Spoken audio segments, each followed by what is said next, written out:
Je vous laisse ce matin avec le groupe de louanges, sachant que chacun d'entre nous faisons partie. Alléluia. Bonjour bien-aimés.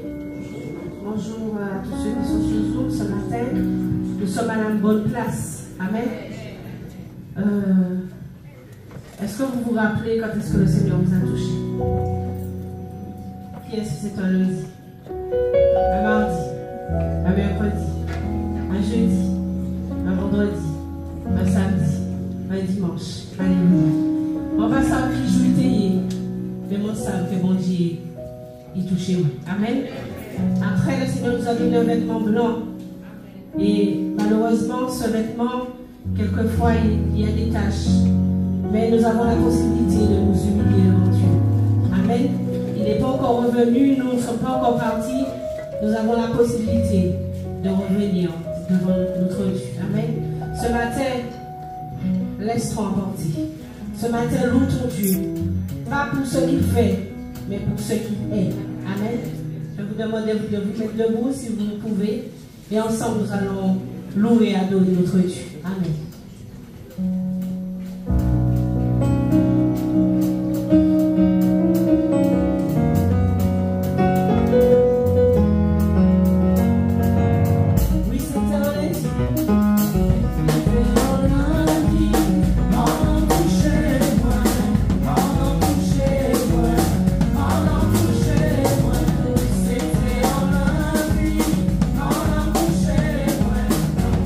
C'était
joyeux. Malgré difficultés, vent, souffrance, mais nous enracinés en Jésus. Alléluia. Merci Jésus. Alléluia. Est-ce qu'il y a de ceux et celles qui veulent déclarer leur amour pour Dieu? Est-ce qu'il y a de ceux et celles qui ont une relation avec Dieu en ce matin? Alors si tu as, déclare-le ensemble. Déclarons-le ensemble. Nous allons même lui dire en créole.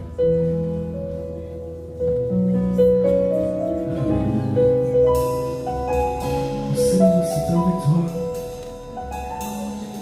que je veux marcher, Seigneur.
que je veux avancer.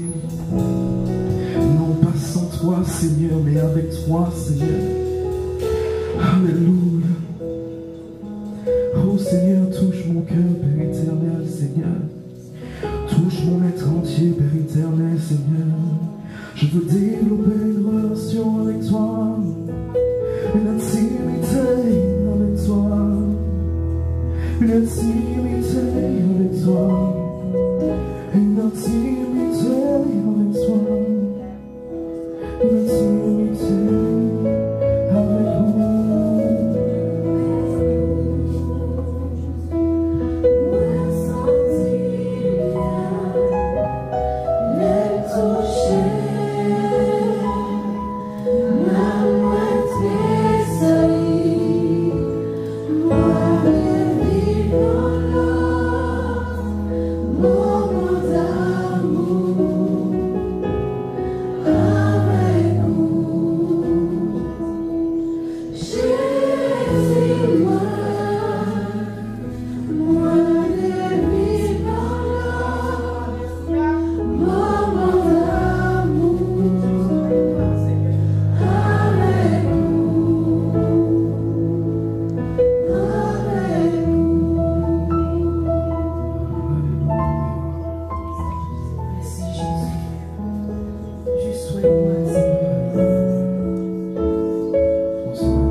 Me permettre, Seigneur, de reconnaître que tu es couronné, que tu rayonnes de majesté, que tu brilles de mille feux sur cette terre. Alléluia.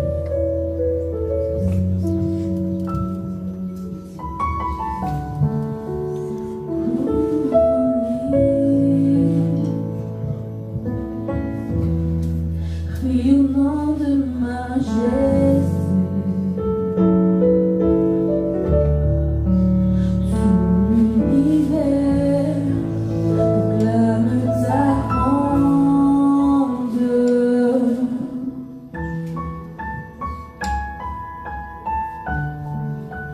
Glorifié par les anges prosternés,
Jésus merveilleux, Jésus merveilleux nom, qui est semblable à toi, oh Dieu. Jésus, ton précieux nom est digne d'hommage.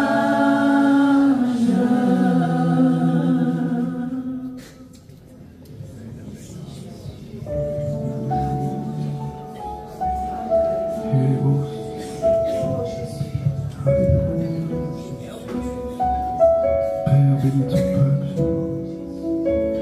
Père, bénis ton peuple, Seigneur, car ils ont besoin de toi en ce matin. Déverse des bénédictions sur ton peuple. Alléluia. Déverse des bénédictions, Seigneur, sur tes enfants, sur les enfants de leurs enfants. Que ce soit une bénédiction générationnelle, Seigneur. Et je sais qu'en ce matin, quel que soit ce qui a été dit, tu peux changer des malédictions en bénédictions ce matin. Je déclare la vie Zoé dans vos vies en ce matin. Que la vie Zoé soit partagée dans chacun de vous. Alléluia. Et en ce matin, nous allons nous bénir. Bénis ton frère, bénis ta soeur en ce matin.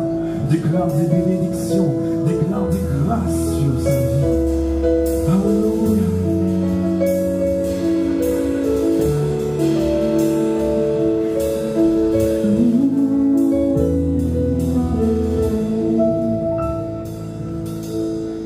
Dieu t'a béni et te garde. Il est en sur toi, ta promesse, ton Dieu saint, tourne vers toi, te donne paix. Quel que soit ce qu'on t'a dit, sois béni. Et Dieu t'a béni, te garde, et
Vous voyez que quand on passe un moment comme ça, on a envie encore de rester dedans.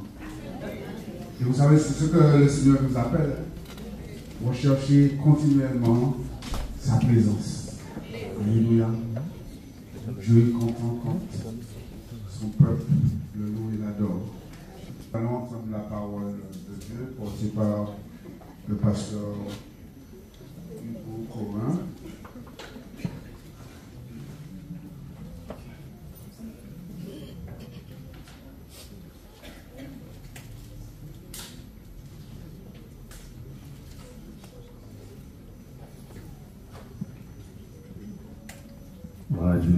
Bonjour à tous. Alors, tout le monde m'appelle Hugo, mais mon vrai prénom c'est Hugues. C'est vrai que moi-même, quand je me présente Hugo. Simplement parce que mon père s'appelle Hugues. Et donc, comme ça faisait 2 Hugues dans la maison, donc pour faire la différence, on m'a toujours appelé Hugo.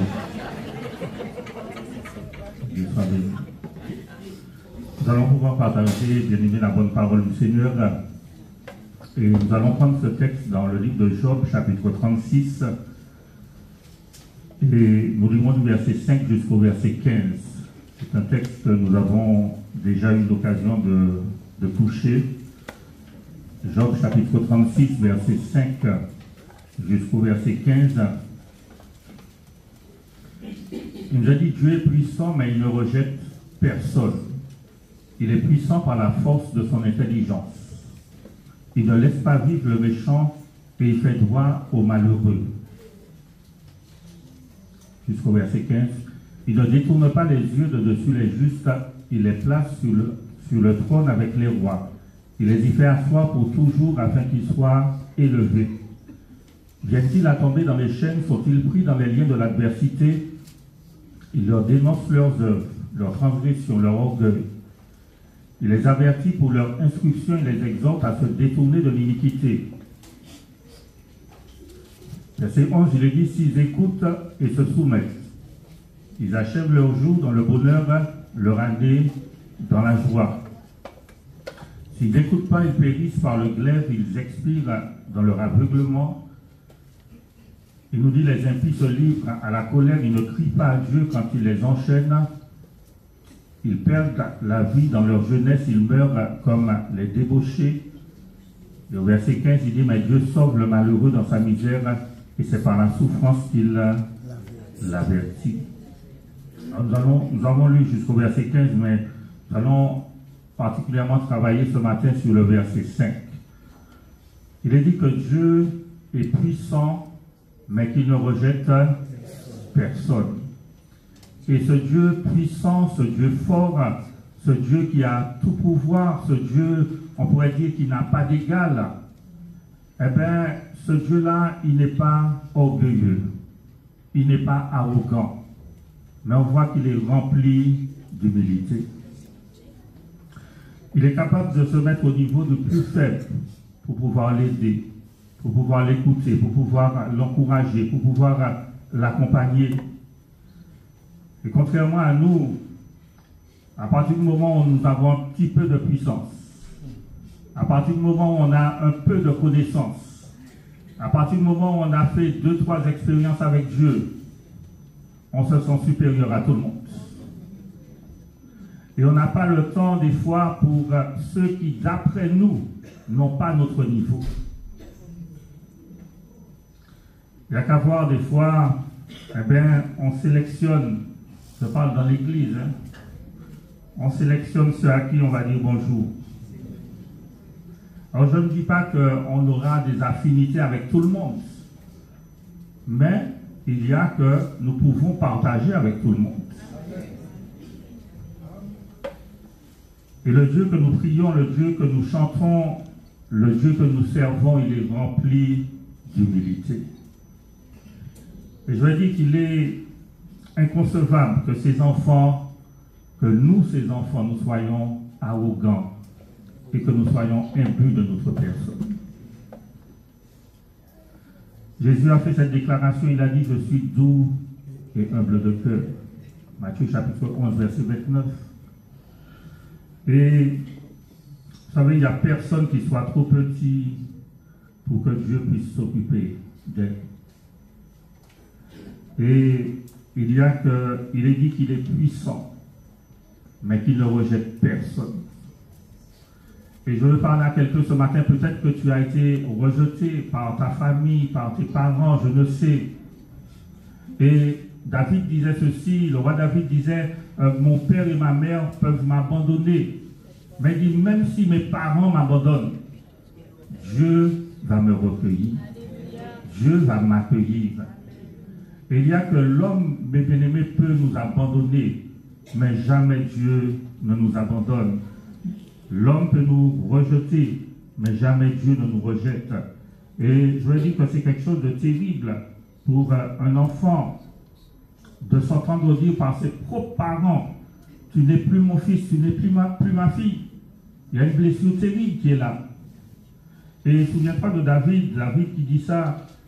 David, il avait été mis de côté par sa famille. On l'avait mis à part, on l'avait mis à garder les moutons. Donc, il n'était pas souvent à la maison. On l'avait mis de côté. Et souviens-toi quand le prophète Samuel est venu pour établir un roi chez Isaïe. Il a passé tous les fils.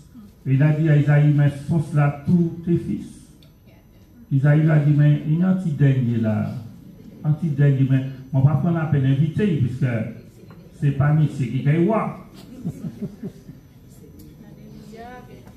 Peut-être que l'homme ne va pas t'inviter, mais David était l'invité principal de Dieu. Et c'est lui qui a été établi roi. Peut-être que l'homme dit, oh, je ne veux pas de toi. Dieu dit, c'est de toi que je veux.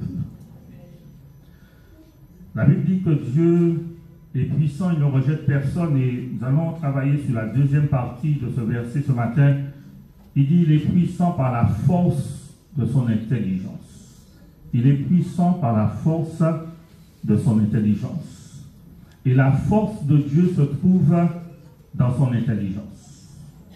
Des fois, c'est arrivé que tu vois quelqu'un accomplir quelque chose et tu dis, waouh, ce gars-là est fort. Waouh, cette fille-là est forte. Ce n'est pas parce qu'il a des muscles, hein, pas parce qu'elle a des muscles, hein, mais parce qu'elle a accompli quelque chose que toi-même, tu n'aurais jamais imaginé ça. Et en fait, cette force-là vient de son intelligence. Et je me souviens une fois, je travaillais, je suis allé faire une retouche chez un client, et puis il voulait faire rentrer sa machine à laver dans les toilettes, dans la salle de bain. Mais on avait mis une porte vitrée, en bain vitré, et puis il m'a dit, le truc était trop grand.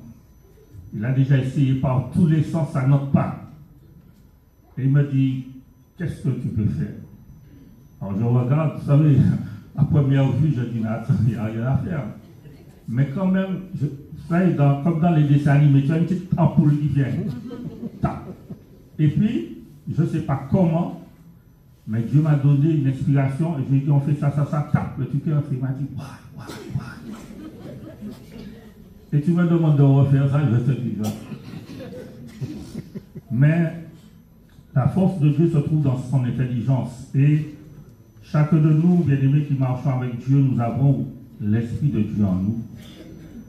Et dans les caractéristiques de l'Esprit de Dieu, dans Ésaïe chapitre 11 au verset 2, il est dit que c'est un esprit de sagesse et d'intelligence, esprit de conseil et de force, esprit de connaissance et de crainte de l'Éternel. Donc, esprit d'intelligence. Et l'Esprit de Dieu en nous, bien-aimés, nous donne l'intelligence divine, l'intelligence spirituelle. Parce que l'intelligence de Dieu, c'est une intelligence divine parce que Dieu est divin. Ce n'est pas l'intelligence humaine. Et on va faire la différence ce matin entre l'intelligence de Dieu et l'intelligence humaine. Ésaïe 55, verset 8, qu'est-ce que Dieu dit? Tu connais ce verset? Ésaïe 55, verset 8, Dieu dit, mes pensées ne sont pas vos pensées. Et lorsqu'il parle de la pensée, il parle aussi de l'intelligence. Et il y a une telle distance entre les pensées de Dieu et nos pensées, entre la pensée divine et la pensée humaine. Et au verset 9, mais pour moi, verset 9, il est dit, autant les cieux sont élevés au-dessus de la terre, autant mes voix sont élevées au-dessus de vos voix et mes pensées au-dessus de vos pensées. Est-ce que tu vois la distance? Est-ce que tu vois le décalage? Mais au verset 10 et 11, il nous montre que Dieu veut nous communiquer la pensée divine. Dieu veut nous communiquer l'intelligence divine. Et il va le faire au moyen de sa parole. Et la parole de Dieu, bien-aimé, a pour mission de nous emmener à penser comme Dieu pense. La parole de Dieu a pour mission de nous emmener à agir comme Dieu agit.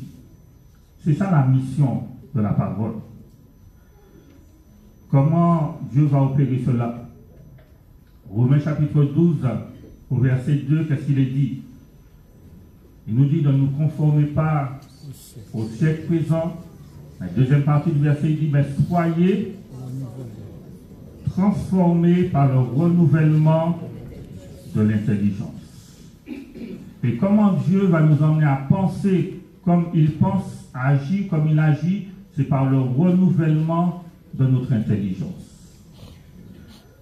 La traduction de Parole de vie va dire, mais laissez Dieu vous transformer en vous donnant une intelligence nouvelle. Laissez Dieu vous transformer en vous donnant une intelligence nouvelle. Et si c'est Dieu qui te donne son intelligence, alors c'est une intelligence divine. On pourrait se poser cette question. Il nous dit, laissez Dieu vous transformer. Et la question c'est, est-ce que je me laisse transformer par Dieu? Ou est-ce que je veux me laisser transformer? Parce que le désir de Dieu, c'est de me transformer. Son objectif, c'est de me transformer. Parce que Dieu nous prend tels que nous sommes. Mais après 10 ans, 20 ans, 30 ans, 40 ans de conversion, on ne peut pas être comme on était au départ. Il y a une transformation qui doit s'opérer. Donc la transformation se fait au fur et à mesure.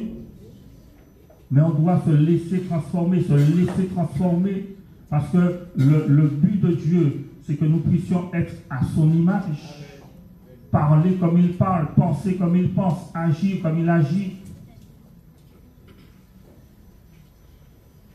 Est-ce que je suis d'accord avec l'objectif de Dieu? Est-ce que je suis prêt à le laisser faire? On chante, viens nous transformer, viens tout diriger.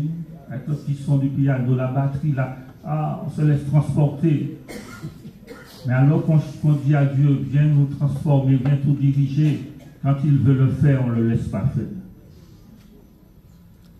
Et cette transformation va s'opérer au travers de 3 éléments. Premièrement, sa parole. Dieu envoie sa parole. Deuxièmement, il a mis son esprit en nous. Et troisième élément, c'est ma soumission. Et tu dois comprendre que ces 3 éléments sont indispensables à la transformation. Et quand il n'y a pas de transformation, c'est qu'il manque un élément. Est-ce que Dieu n'envoie pas quotidiennement, régulièrement sa parole?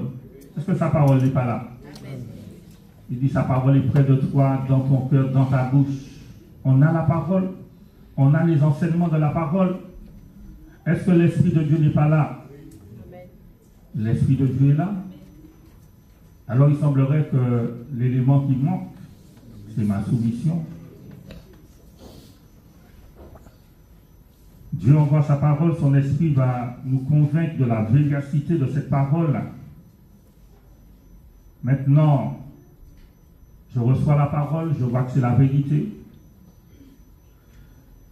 Maintenant, est-ce que je mets de côté ma pensée humaine pour la remplacer par la pensée de Dieu, par la pensée divine? C'est ça le renouvellement. Est-ce que je mets de côté ma manière d'agir humaine pour la remplacer par la manière d'agir de Dieu? Est-ce que je mets ma manière de voir de côté pour la remplacer par comment Dieu voit les choses? Proverbe chapitre 5, verset 1er. Lisons Proverbe chapitre 5, verset 1er. On va prendre quelques passages dans le livre de Proverbes. Il dit, mon fils, sois attentif à ma sagesse. Prête l'oreille à mon intelligence. Sois attentif à ma sagesse. Prête l'oreille à mon intelligence. Parole de Dieu dit, mon enfant, fais attention à la sagesse que je t'enseigne. Écoute les conseils que mon intelligence te donne. Dieu parla de son intelligence. Proverbe chapitre 8, verset 14. Proverbe 8, verset 14, on voit que ce que Job attribue à Dieu dans le livre de Job, cela était attribué à la sagesse, dans le livre de Proverbes. Proverbe 8, verset 14, il dit, le conseil et le succès m'appartient, je suis l'intelligence, la force est à moi. Et nous voyons là encore que l'intelligence est liée à la force. Parole de vie dit, mon travail est de conseiller les humains et de leur apprendre à prévoir. Et il dit, je suis l'intelligence, je possède la puissance. Quelle déclaration! Dieu dit, je suis l'intelligence. Il ne dit pas, je possède l'intelligence. Il dit, je suis l'intelligence. C'est un état. Ça fait partie de son identité. Ça fait partie, comme on l'enseigne le vendredi soir, de sa nature profonde. Quand tu parles de Dieu, tu parles d'un être qui est infiniment intelligent.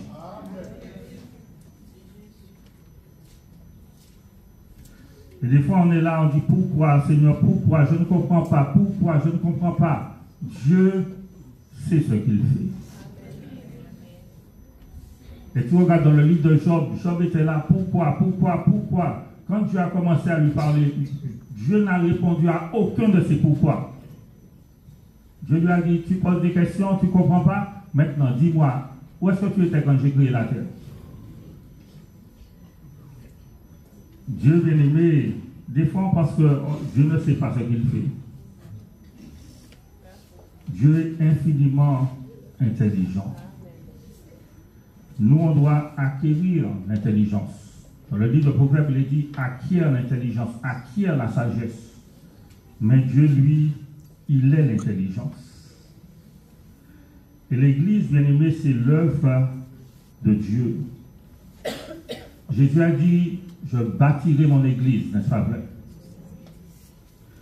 Et l'Église doit être construite avec l'intelligence divine et pas avec l'intelligence humaine.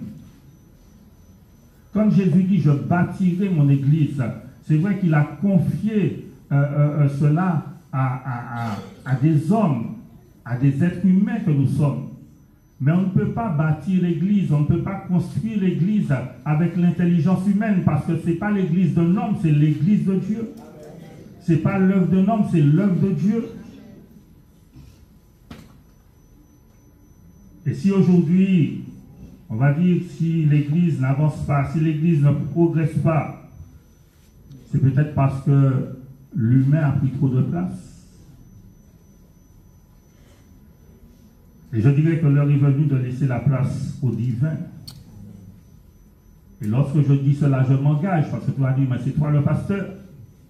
Mais je m'engage à laisser de plus en plus de place au divin, à ne pas faire les choses par ma propre intelligence, par ma propre sagesse, mais à pouvoir acquérir la sagesse, l'intelligence de Dieu pour faire les choses. Et je t'invite aussi à t'engager dans ta vie personnelle et dans le service dans la maison de Dieu, à mettre de côté l'humain et à laisser la place au divin. Alors je dois conduire un moment de chant. Je ne prends pas des chants parce que j'aime chanter ces chants, parce que ces chants me plaisent bien.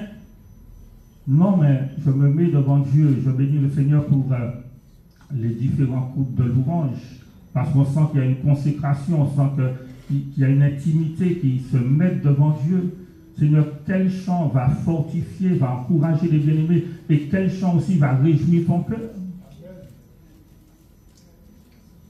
Je dois porter un message, mais je ne porte pas un message parce que j'aime prêcher ça, ou voilà, Seigneur, qu'est-ce que tu veux dire à ton peuple? Et vous savez, ma femme me connaît, quand elle voit le vendredi arrive et que je ne suis pas bien, elle me dit, tu n'as pas encore trouvé le sujet. Et des fois, je sais à longtemps d'avance ce que je dois prêcher. Et des fois, j'ai déjà préparé un message, mais quand j'arrive presque à la fin du message, le Seigneur me dit, c'est pas ça. Ça, tu veux dire ça un petit peu avant. Pourquoi? Parce que je peux commencer, je peux préparer plein de messages, mais à un moment donné, tu sens que c'est pas ça. C'est pas ce que Dieu veut dire à son peuple. Et surtout, je demande à Dieu de m'accorder la grâce de ne pas porter des choses selon ma propre chair. Ça veut dire que je suis au courant de situations, je vis des choses. Non, je mets tout ça de côté. Et je veux recevoir vraiment ce que Dieu veut me donner. Proverbe chapitre 9, verset 6 et verset 10, vous pouvez noter, on va revenir tout après dessus. Proverbe 9, verset 6 et 10, pour ceux qui prennent des notes. Proverbe 12, verset 8. Vous pouvez noter également, vous allez lire à la maison. Et on va prendre Proverbe chapitre 24. Proverbe chapitre 24, verset 3 jusqu'au verset 5.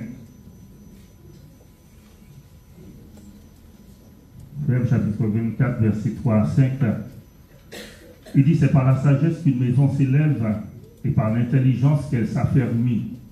C'est par la science ou encore la connaissance que les chambres se remplissent de tous les biens précieux et agréables.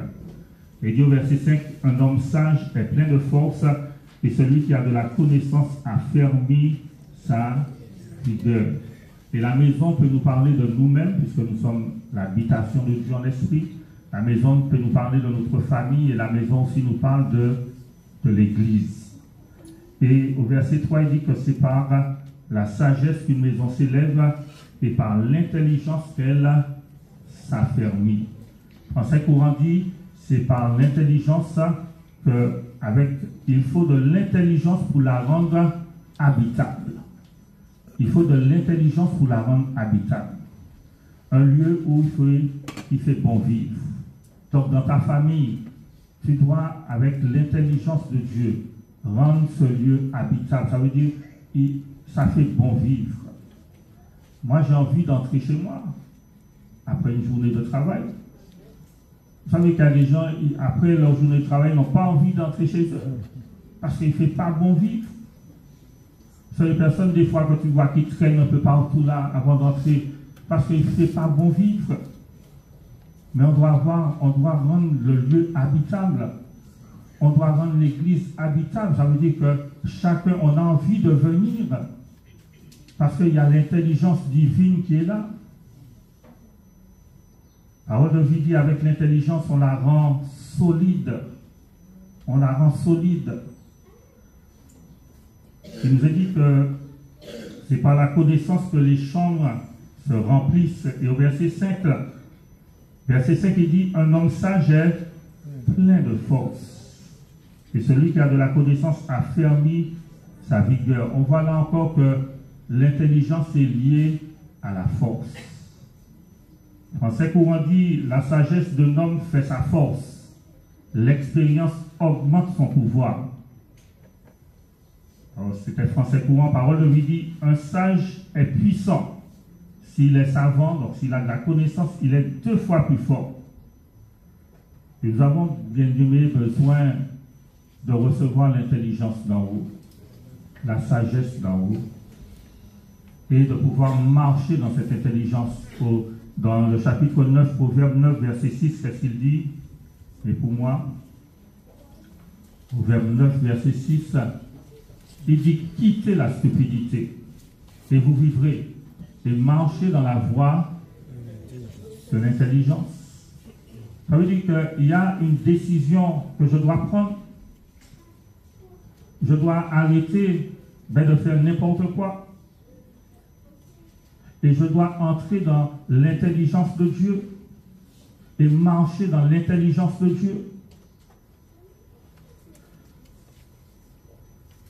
Vous savez, on ne peut pas comprendre la parole de Dieu avec l'intelligence humaine. On a besoin que le Saint-Esprit renouvelle notre intelligence, nous accorde l'intelligence de Dieu, l'intelligence spirituelle, pour pouvoir comprendre les Écritures. Et souviens-toi, quand Jésus était avec les disciples, à un moment donné, il leur a dit, vous êtes lents à comprendre. Donc, t'as fatigué moi. Vous êtes lents à comprendre.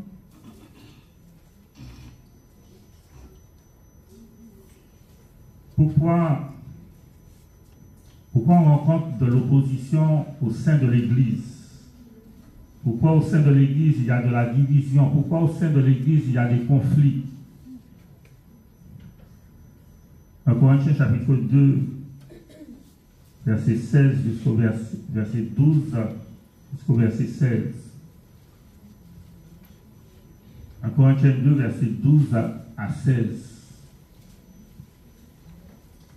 Or, nous n'avons pas reçu l'esprit du monde, mais l'esprit qui vient de Dieu, afin que nous connaissions les choses que Dieu nous a données par sa grâce.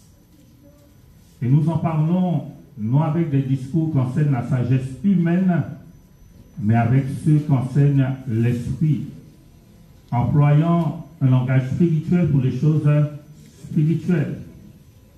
Mais il dit, mais l'homme animal, comme l'homme naturel, ne reçoit pas les choses de l'Esprit de Dieu, car elles sont une folie pour lui. Et il ne peut les connaître parce que c'est spirituellement qu'on en juge.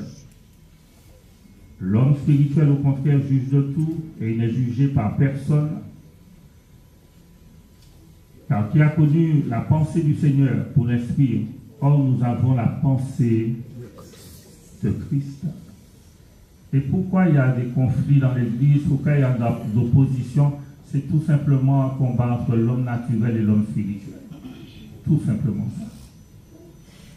Parce que Des fois, on veut comprendre les choses charnellement, mais la Bible dit que c'est spirituellement.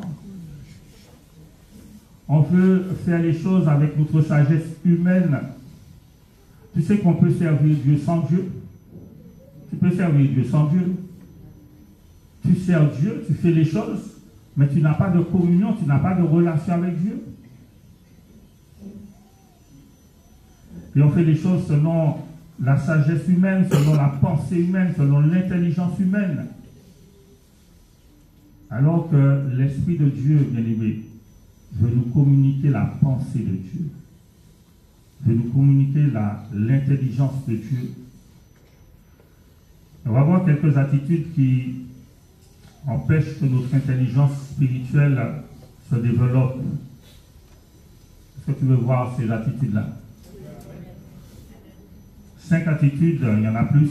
On va voir, j'ai sélectionné 5 attitudes qui empêchent que spirituellement notre intelligence se développe. La première attitude, c'est le manque de curiosité, le manque de soif. Alors j'ai mis le manque de curiosité. Marc chapitre 10, versets 14 et 15, Jésus va nous comparer à des petits-enfants. Il a dit que si nous ne devenons pas comme des petits-enfants, on ne pourra pas entrer dans le royaume de Dieu. Et une des caractéristiques d'un enfant, c'est quoi? Curiosité. Ah, il est curieux. Il est curieux. Il te pose des questions à longueur de journée, toi-même tu n'as pas les réponses. Mais il y a une soif de connaissance chez l'enfant. L'enfant veut savoir, l'enfant veut comprendre les choses. Et toi-même, quand tu es parent et puis l'enfant te pose des questions, ça te pousse aussi à chercher. Et vous savez qu'il y a des chrétiens sur le plan spirituel, il y a des chrétiens qui sont satisfaits de leur connaissance. Ils sont satisfaits de ce qu'ils ont déjà. On m'a appris ça, ça me suffit. Et ils ne vont pas chercher plus. Ça veut dire qu'ils ne vont pas prendre le temps de méditer la parole. Ils ne vont pas prendre le temps de lire la parole. Ce qu'on me donne à l'église, ça me suffit.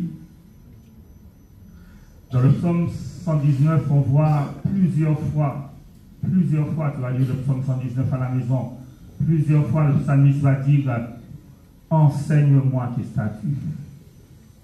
Il veut que Dieu l'enseigne plusieurs fois, « Enseigne-moi tes statuts ».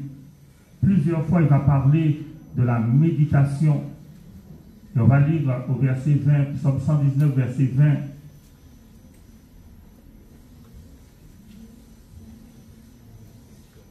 Il dit, mon âme est brisée par le désir qui toujours la porte vers tes lois.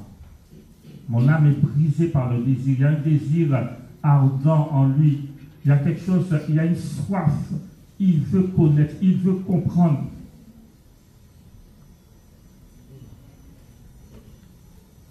Manque de curiosité, manque de soif. Deuxième attitude, va nous empêcher de grandir, de développer notre intelligence spirituelle, c'est le manque d'humilité. Manque d'humilité, donc l'orgueil. Vous savez, il y a des gens qui connaissent tout sur tout. On n'a plus rien à les apprendre. Est-ce que tu as déjà rencontré quelqu'un comme ça? Ils connaissent tout sur tout, connaissent tout sur tout. Ils sont comme Dieu. Dieu connaît toutes choses.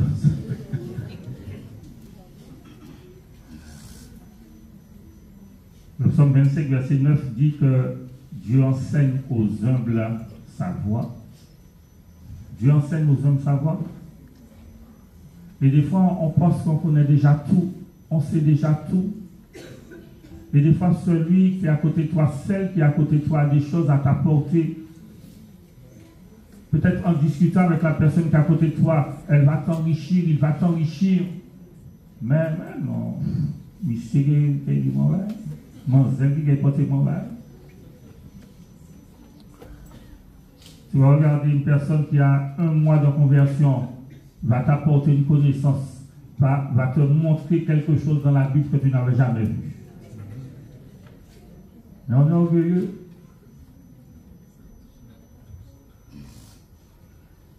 On va parler de l'humilité pour avoir la nature profonde de Dieu.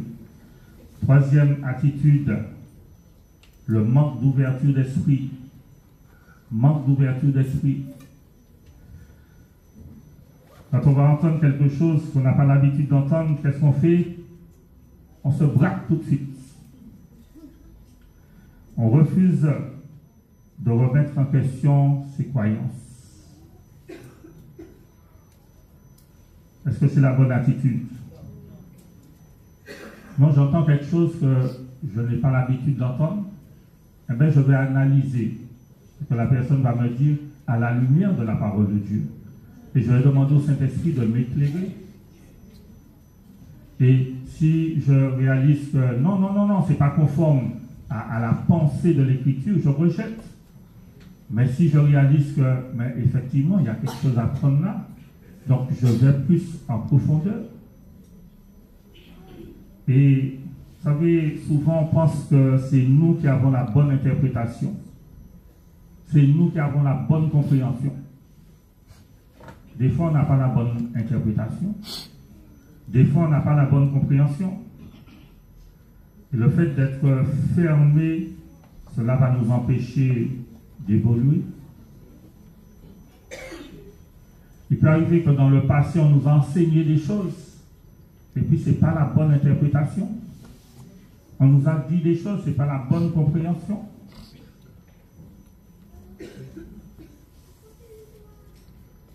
Alors, quand je parle d'avoir cette ouverture d'esprit, je ne te demande pas d'ouvrir ton esprit à tout et à n'importe quoi. Hein, c'est pas ça. Mais des fois, on reste braqué sur ce qu'on connaît déjà. Alors que Dieu veut nous enseigner, veut nous emmener plus loin. Quatrième attitude, le manque de flexibilité. On a quelque chose qui est flexible. Hein? Mais dès là, nous, règle-nous.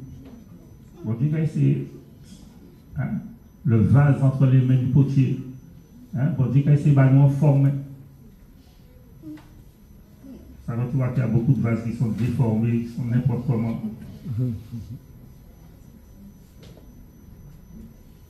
Le manque de flexibilité, on ne change pas d'avis, on ne change pas d'opinion. J'appelle ça les chrétiens idées fixes. Chrétiens idées fixes. Je ne change pas d'avis, je ne change pas d'opinion.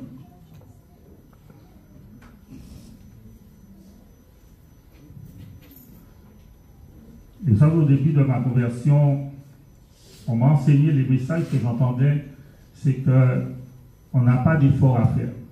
Je n'ai pas d'effort à faire. J'entendais qu'on n'a pas d'effort à faire. Je dis, mais je n'ai pas d'effort à faire. Non, c'est se laisser bercer par le Seigneur. On n'a pas d'effort à faire. Et j'ai très vite compris, bien aimé, qu'il y avait un problème. Parce que la Bible nous dit qu'on a des efforts à faire. On doit faire des efforts. Faites tous vos efforts. Mais j'entendais, on n'a pas d'efforts à faire. Je dis, mais comment ça, on n'a pas d'efforts à faire? Et une expression qui est très répandue chez les chrétiens, Dieu va faire. Dieu va faire. Alors, à partir du moment où tu dis Dieu va faire, comme nous dit notre frère Didier, on se déresponsabilise. Dieu va faire. Reste là, il dit Dieu va faire. Hein? Zeblara monte Bokaï là, Dieu va faire. Non, bien aimé. Nous avons notre part à faire. Et Dieu, quand nous on va faire notre part, Dieu va faire sa part. Mais trop souvent on dit Dieu va faire, Dieu va faire. Et des fois on est campé sur une manière de voir, une manière de penser. Et le Seigneur essaie par sa parole nous faire changer d'avis, on est inflexible.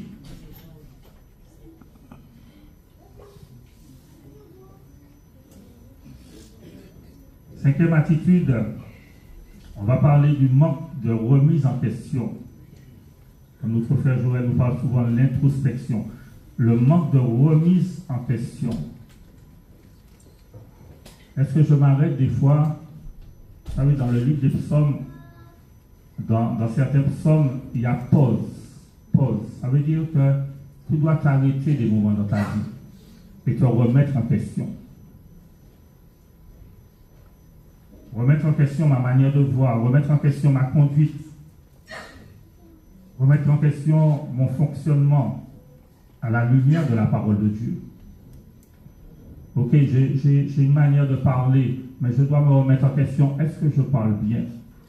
T'arrêter, te dire, mais dans mon couple, est-ce que j'agis bien envers mon épouse? Est-ce que j'agis bien envers mes enfants? Dans ma relation avec mes collègues, est-ce que j'agis bien? Est-ce que ma manière de voir est la bonne? Est-ce que ma manière de penser est la bonne? Et lis avec moi dans le psaume 119, verset 59. Le psaume 119, verset 59. Psaume 119, verset 59. Il dit, je réfléchis à mes voies et je dirige mes pieds vers tes préceptes. La parole de vie dit, j'ai réfléchi à ma vie. Je veux à nouveau obéir à tes ordres. J'ai réfléchi à ma vie. Est-ce que de temps en temps on réfléchit? On s'arrête et puis on réfléchit et puis on se remet en question.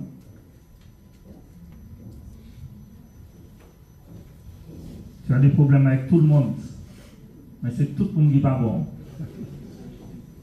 Non, remets-toi en question. À chaque fois que tu rencontres cette difficulté-là, mais remets-toi en question. À chaque fois il y a des choses qui reviennent, remets-toi en question.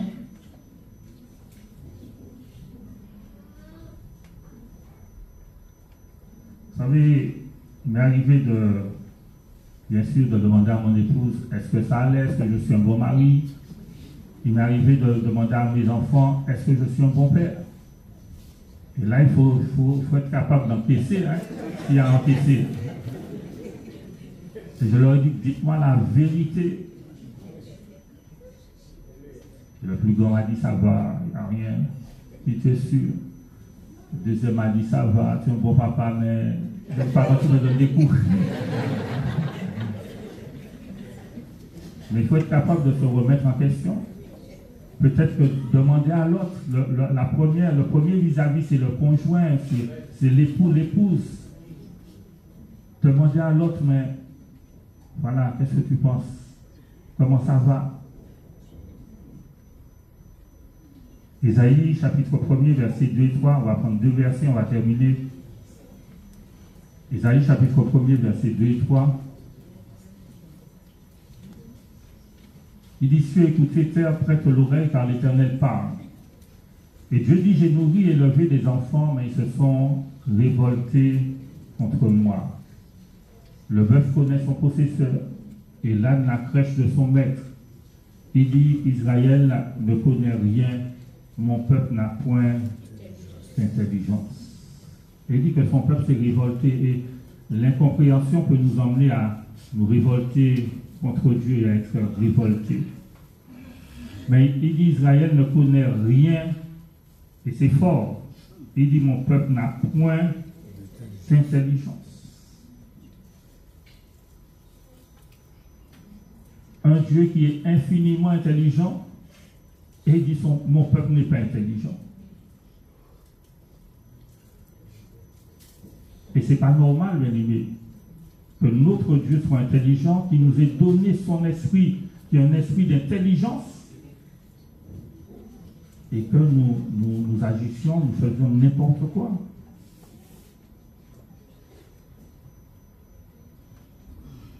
Des fois, on est pressé d'agir, on est pressé de faire les choses.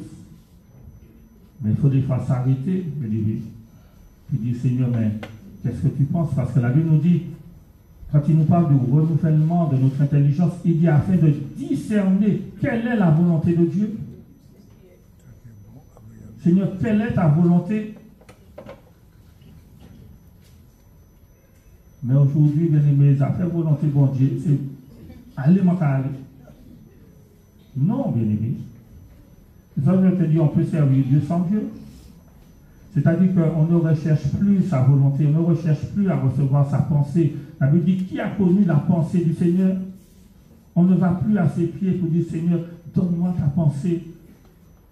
Et on pense que c'est quand peut-être on a prié une seule fois, puis on n'a pas reçu, Dieu ne m'a rien dit, je fais mes affaires. Non. Il y a des moments où il faut retourner devant Dieu. Seigneur, donne-moi ta pensée. Qu'est-ce que je dois faire? Comment je dois agir? Comment je dois réagir?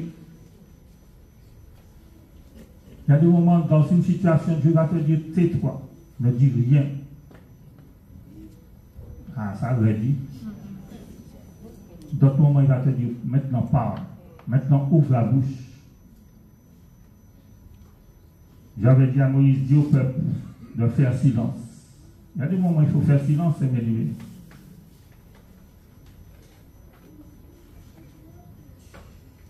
On va terminer avec le psaume 119. Et on va lire du verset 97 au verset 104. Le psaume 119, verset 97 jusqu'au verset 104. David dit combien j'aime ta loi. Elle est tout le jour l'objet de ma méditation. Tes commandements me rendent plus sage que mes ennemis, car je les ai toujours avec moi. Je suis plus instruit que tous mes maîtres, car tes préceptes sont l'objet de ma méditation. J'ai plus d'intelligence que les vieillards. Pourquoi? Car j'observe tes ordonnances. Je retiens mon pied loin de tout mauvais chemin afin de garder ta parole. Je ne m'écarte pas de tes lois, car c'est toi qui m'enseignes. Que tes paroles sont douces à mon palais, plus que le miel à ma bouche. Et il dit, par tes ordonnances, je deviens intelligent. Aussi, je hais toute voix de mensonge. Donc, à l'écoute de Dieu, je vais développer mon intelligence. Souviens-toi, dans le premier passage qu'on a lu au verset 11, il était dit, s'ils écoutent et se soumettent. C'est une chose que d'écouter la parole. C'est une chose que de dire, oui, la parole m'a fait du bien. Mais c'est une autre chose que de se soumettre à cette parole-là. Et là où il n'y a pas de transformation, c'est parce qu'il manque notre soumission. Alors je répète, là où il n'y a pas de transformation, c'est parce qu'il manque notre soumission. Parce que la parole est là, le Saint-Esprit est là, il faut mettre plus, parole plus, Saint-Esprit plus, soumission. Et puis il y a un trou. Et puis il y a l'heure égale, mais il y a un trou. J'ai besoin de ma soumission. J'ai besoin de mon obéissance. Par la suite, s'il le faut, nous allons parler de la soumission. J'avais donné comme titre à ce message « Marcher dans l'intelligence divine ». Marcher dans l'intelligence divine. Et bien aimé, l'Église, c'est une œuvre spirituelle. Et on a besoin de faire les choses d'une manière spirituelle, avec l'intelligence spirituelle. Ma vie, quand je dis ma vie spirituelle, je ne peux pas conduire ma vie spirituelle par la sagesse, par l'intelligence humaine. Non, j'ai besoin de recevoir l'intelligence divine. Et quand tu vas lire le psaume 119 plusieurs fois, le psalmiste dit, donne-moi ton intelligence, accorde-moi ton intelligence pour que je garde ta parole. Est-ce que tu veux recevoir l'intelligence d'en haut? La sagesse d'en haut? Dans le livre, je dirais si c'est dans Jacques, dit que la sagesse d'en haut, elle est pure, etc. Que le nom du Seigneur soit béni, que son nom soit glorifié. Est-ce que nous pouvons nous mettre debout et remercier le Seigneur pour sa sainte parole?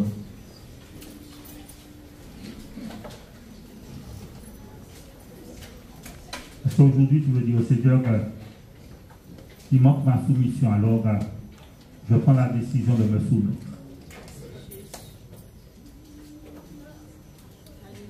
Cela va se faire de manière personnelle.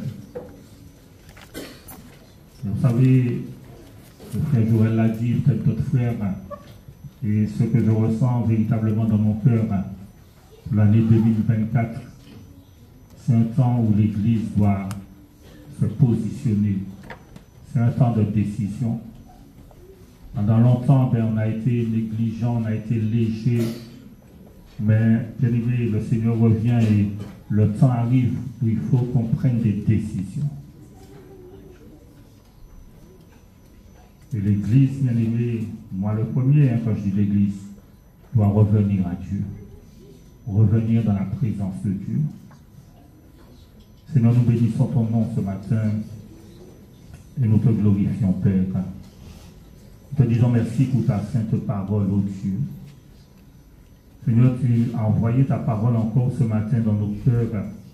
Et combien, Seigneur, tu ne te lasses d'envoyer ta parole. Et combien, Seigneur, ton objectif en envoyant ta parole, c'est que nous puissions être transformés, que nous puissions être changés, mon Dieu, à l'image de ton Fils Jésus-Christ, que nous puissions apprendre à penser comme tu penses, apprendre à marcher comme tu as marché, apprendre, mon Dieu, Seigneur, à agir comme tu agis, Père. Nous voulons te prier de nous faire grâce et de nous faire miséricorde en ce matin. Seigneur, nous reconnaissons toutes les fois où nous sommes appuyés sur notre propre sagesse, notre propre intelligence. Mais nous voulons te prier, Seigneur, parce que ton esprit habite en nous, Père. Nous voulons, Seigneur, ne plus faire obstacle, Seigneur, mon Dieu, à l'œuvre de ton esprit, à l'œuvre de ta parole en nous, Seigneur. Nous voulons nous laisser transformer par toi. Nous voulons te laisser nous transformer. Nous voulons te laisser renouveler notre intelligence éternelle. Nous voulons recevoir cette intelligence divine, Seigneur, mon Dieu. Et désormais marcher, Seigneur, dans l'intelligence divine, Seigneur. Père, merci. Merci pour mon frère, merci pour ma soeur, merci pour ton peuple devant toi. Moi-même, je suis devant toi, Seigneur. Accorde-nous la grâce de pouvoir non seulement écouter ta parole, lorsque nous méditons personnellement ta parole et que tu nous montres là où il y a un problème dans notre vie, Seigneur, accorde-nous la grâce, mon Dieu, de pouvoir nous soumettre, de pouvoir nous repentir, de pouvoir revenir à toi, Seigneur, et désirer, mon Dieu, ardemment nous soumettre à toi totalement. Job a dit, j'ai fait plier ma volonté aux paroles de ta bouche. Seigneur, il y a des domaines où je ne suis pas forcément d'accord avec ce que tu dis. Mais Seigneur, je veux apprendre à me plier à ta volonté. Je veux apprendre à me soumettre à ce que tu dis, Seigneur. Mon Dieu, merci, Père. Merci pour ton peuple devant toi. Car tu es un Dieu infiniment intelligent, Seigneur. Et tu ne veux pas que nous soyons comme des mulets sans intelligence. Tu veux que nous puissions, mon Dieu, marcher dans ton intelligence et manifester cette intelligence éternelle. Et c'est là, mon Dieu, que sera notre force. Parce que tu es fort, tu es puissant par la force de ton intelligence. Et je bénis ton nom pour chacun de nous, Père, ce matin. Je te dis merci pour ta bonté, pour ta fidélité dans chacune de nos vies. Te prions également de nous raccompagner à bon port, Seigneur, de nous garder sur le chemin du retour. Et que cette parole que nous avons entendue ce matin, que nous puissions vraiment la repasser dans nos cœurs, que nous puissions prendre cette décision, Seigneur mon Dieu, de ne plus faire les choses de par nous-mêmes, Seigneur, mais vraiment, Seigneur mon Dieu, d'aspirer à recevoir ta pensée, et marcher selon ta pensée, marcher dans ta volonté, Seigneur. Reçois toute la gloire, toute l'honneur, toute la louange et toute l'adoration, Père, dans le nom de Jésus-Christ de Nazareth. Amen. Alléluia. Gardons ce que nous avons reçu. Bonne entrée à chacun de nous, bien-aimés. On se retrouve mardi soir, 18h30 pour la réunion de prière. Le vendredi, 18h30 pour l'étude biblique.